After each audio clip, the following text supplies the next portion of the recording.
like to, adopt the ostrich syndrome. They put their head in a hole and believe that all they are seeing is what they are seeing inside that hole. But they don't know that the rest of their body is exposed. We grew up knowing Rivers State as a state where peace and harmony governed. We went to secondary school here. I went to government comprehensive. We had Okrika boys in comprehensive, we had Calabari boys, we had Ogoni boys, many of them still my friends up till today. Ijo boys, Nembe boys from Bayelsa, which used to be part of River State. I left secondary school in 1972. I don't think many of you were born by that date. And then I joined this profession. What does the law teach us?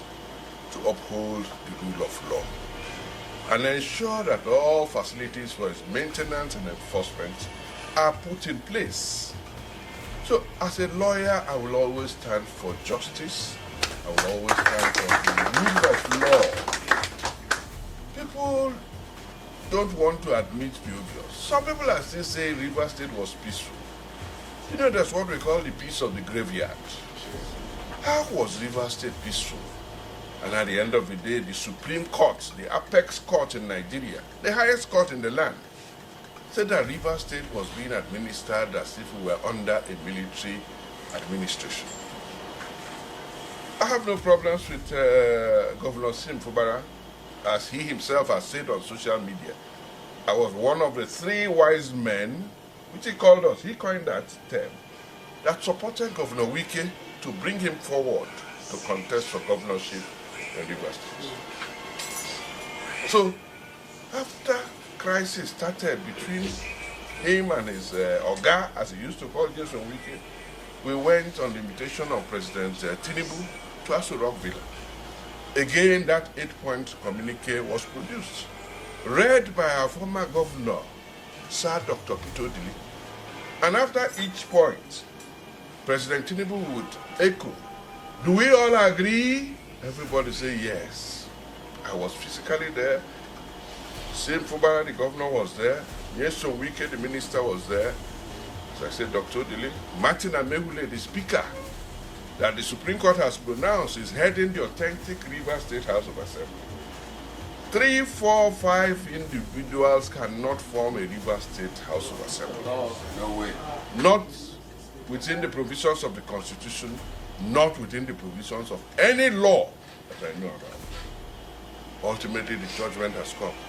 What we expected, because PANDEF, Pan-Niger Delta Development Forum, went to see the president.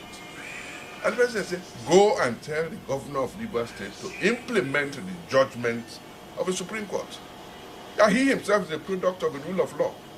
Anybody who does not want to obey court judgment is not upholding the rule of law. So I was very enthused, very, very happily, interested in what your youth council was doing.